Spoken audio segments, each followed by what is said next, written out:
Après quelques bonnes semaines de recherche, j'ai enfin visité mon camping-car et devinez quoi? Je vais vous raconter cette première expérience dans cette vidéo.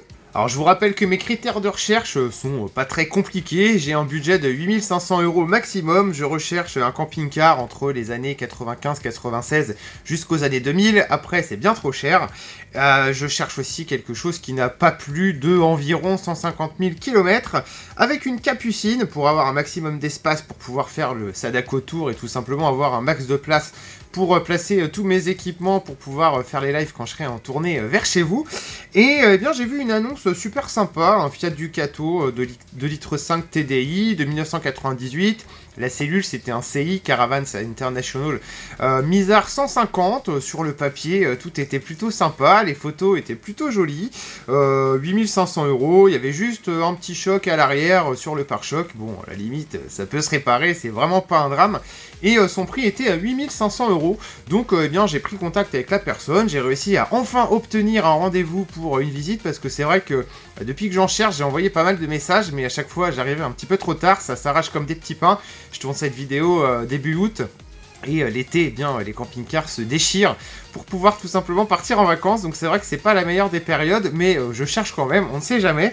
Donc j'ai trouvé cette annonce, j'ai pris le rendez-vous et eh bien 19h30, je suis allé sur place pour voir l'engin. Et là, quand je suis arrivé sur place, il y a quand même eu une première désillusion, si on peut parler comme ça, puisque bon, bah, la réalité n'avait pas vraiment grand-chose à voir avec les photos que la personne m'avait envoyées. C'était pas catastrophique, mais effectivement, il y avait un bon star sur le pare-choc, ça tenait avec du scotch. Bon, je me suis penché, j'ai regardé dessous. Je pense que le scotch, c'était une réparation de fortune. Bon, c'était pas très grave. Ce qui était davantage grave, à la limite, c'est que quand je suis arrivé, le camping-car était face à moi, en fait. Donc je voyais vraiment le devant. Côté peinture, tout va bien. Par contre, c'est au niveau de la capucine, ils ont dû passer un espèce de gel coat assez dégueulasse. C'était barbouillé, un peu bizarre. Même la vitre de la baie de la capucine était recouverte de cette substance blanchâtre un petit peu dégueulasse. Et surtout, eh bien, tous les joints ont été refaits. Dans l'annonce, c'était marqué que la capucine avait été infiltrée et qu'elle avait été entièrement refaite. Chose que j'ai vu à l'intérieur, c'était totalement vrai, mais ça a été mastiqué un petit peu de manière un peu cracra, et tous les autres joints du camping-car, pareil, ont été un peu barbouillés, en fait ça a été vraiment rebouché à l'arrache. Donc premier contact avec ce mastic partout, pas vraiment rassurant, et bon, après la personne est arrivée, j'ai fait un petit peu plus le tour. D'autres choses, pas trop graves, hein, les plastiques, pas les plastiques de la cellule, mais ce qui recouvre certains éléments de la cellule était un peu fêlé. Bon, après, 1998, ça fait quand même un véhicule qui a 23 ans, donc que les plastiques vieillissent, c'est pas un drame et c'est pas anormal non plus. La cellule était en plutôt bon état, il n'y avait pas vraiment de gros jetons sur les plaques en polyester et en ferraille, il y avait les deux hein, dessus. Et je me suis penché dessous pour voir et eh bien le plancher était plutôt sain, donc d'extérieur, bon c'était pas la folie, mais c'était à peu près ce à quoi je m'attendais pour un camping-car de ce prix et de ce âge-là, hormis quand même toute la barbouille autour des joints, ça c'était quand même, enfin ça a été réparé, mais ça a vraiment été mal réparé.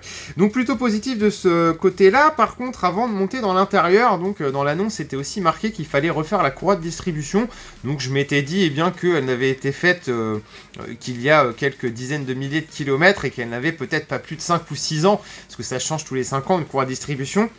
Et là, la personne me dit qu'elle a de camping-car depuis 5 ans et qu'elle ne l'a jamais changé. Donc en fait, la grande question qui se pose, c'est depuis quand cette courroie de distribution est installée sur ce camping-car? Et en cas d'achat éventuel, est-ce que je pourrais rentrer chez moi sans qu'un piston traverse le capot?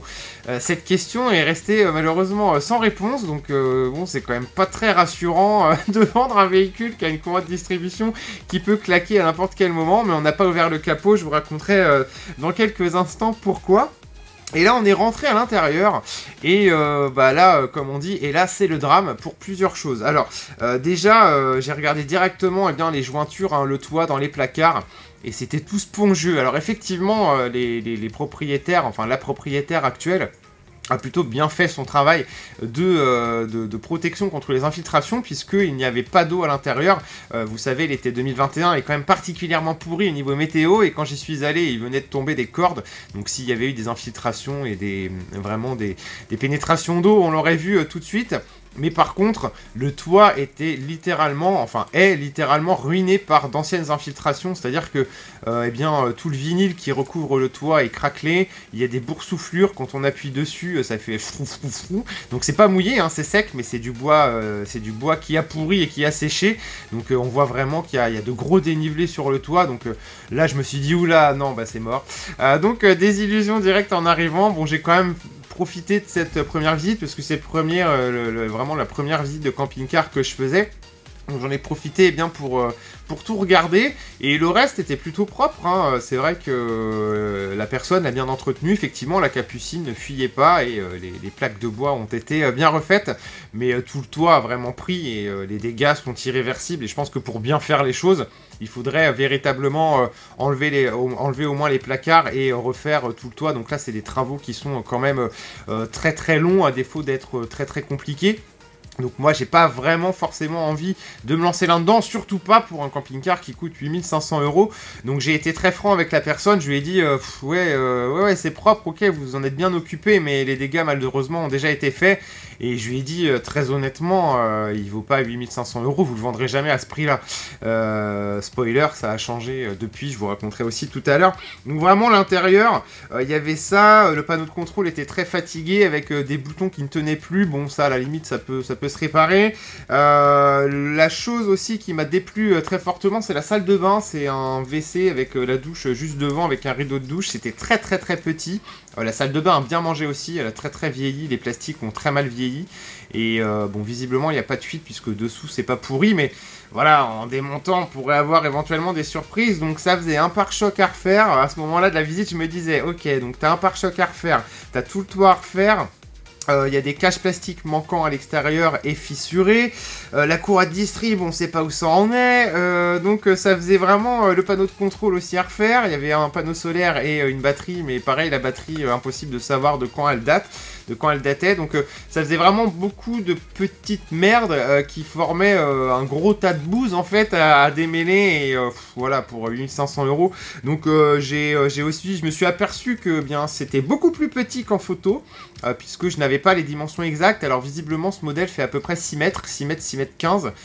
C'est petit parce qu'il y a 6 lits en fait à l'intérieur, il y a 2 lits superposés, la banquette enfin là où on mange, la dinette qui peut se transformer en lit de place, plus la capucine.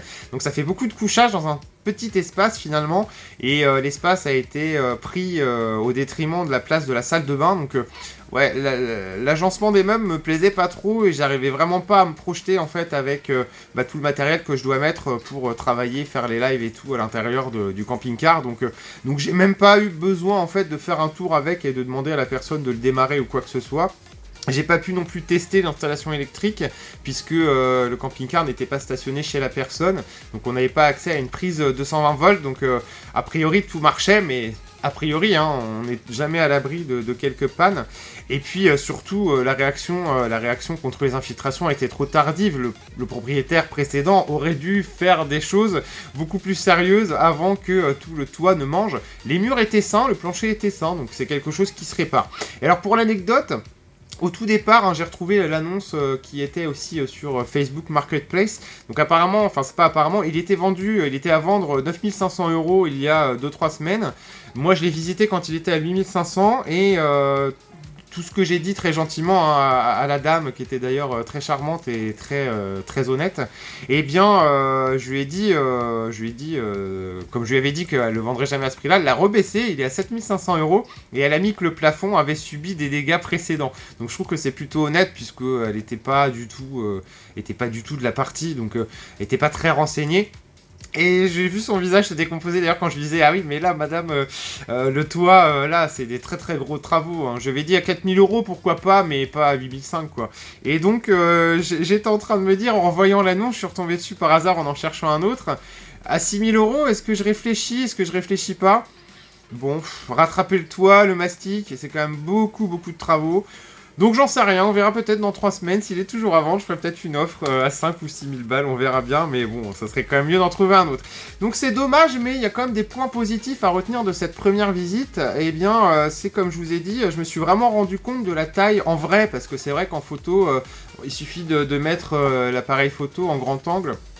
téléphone en grand angle et ça fait tout de suite quelque chose de beaucoup plus spacieux, alors que quand on est sur place c'est forcément très petit et voilà quoi. L'objectif c'est aussi d'emmener des potes et la famille en vacances, et là non, pour 4 ou 5 personnes c'est clairement trop petit et l'agencement des meubles ne me convient pas. Donc j'ai une idée voilà plus claire sur l'agencement des meubles et sur les modèles sur lesquels je peux me rabattre ou pas, et surtout le plus positif finalement, c'est que j'ai pu appliquer ce que j'ai vu et lu sur internet sur les bonnes pratiques à faire quand on visite un camping-car, soit bien vraiment faire le tour de l'engin, vérifier que tout fonctionne, regarder l'état d'éventuelles infiltrations. Bon là c'était flagrant, franchement on pouvait pas passer à côté. Regarder dessous, enfin voilà, j'ai pu un petit peu mettre en application tout ça et c'est franchement une très très bonne expérience à prendre. Donc le verdict, c'est que je continue à chercher, hein. D'ailleurs, si vous connaissez quelqu'un qui en vend un aux alentours des 8-9 000 euros, eh bien je suis preneur. J'habite dans la région Charente-Maritime, donc je peux me déplacer, hein, La Rochelle, Bordeaux, Poitiers, il n'y a pas de souci. Et en fait, ça remet aussi en cause un petit peu la recherche, c'est-à-dire que je me suis dit, sorti de cette visite-là, peut-être qu'il n'est pas nécessaire de chercher forcément un camping-car qui date de maximum 1995-1996. Il y en a que j'aime beaucoup, c'est les Autostar qui datent de 92-93. Ils ont un bon agencement avec un salon en U au fond du machin pour certains. Et si j'en trouve un comme ça, ouais, ça mériterait éventuellement une visite. Donc je me suis dit, il vaut peut-être mieux en choisir un qui est un petit peu plus vieux et peut-être un petit peu plus de kilomètres, mais qui serait mieux entretenu et pas infiltré. Voilà, après, c'est sûr que sur des vieux engins comme ça, qu'il ait 2 ou 3 ans de plus, ça change pas grand-chose, donc c'est pas trop grave. Au niveau budget, bon bah je m'aperçois aussi que c'est à la fois compliqué et pas compliqué, puisque j'ai regardé un peu ce qui se faisait dans la tranche du dessus, c'est-à-dire entre 15 et 20 000 euros, et on trouve de tout en fait, hein. C'est ce que j'avais déjà, vu. Il y a vraiment de tout. Il y a des super affaires pas chères, il y a des poubelles roulantes qui sont vendues 10 fois trop cher. Donc voilà, il y a de tout. Franchement, il faut trier et je prends mon temps. Voilà, j'ai le temps. J'ai pas de délai particulier, même si j'aimerais quand même bien en trouver un avant le mois de septembre, ça serait cool, ou avant fin septembre, on va dire ça comme ça. Donc une première visite très agréable, hein, comme je vous ai dit, tout s'est bien passé et la pratique en vrai est quand même mieux que toute la théorie qu'on peut lire sur internet. Voilà, et bien en tout cas, je vous remercie d'avoir regardé cette vidéo. N'hésitez pas à laisser un petit pouce et à vous abonner à ma chaîne, hein. On partira parcourir plein de longues distances bien quand je serai équipé. Et puis moi je vous tiendrai au courant de toute façon de mes futures recherches et de mes futures trouvailles, en espérant vous en présenter un très bientôt. Je vous dis à bientôt. Salut monsieur, dame.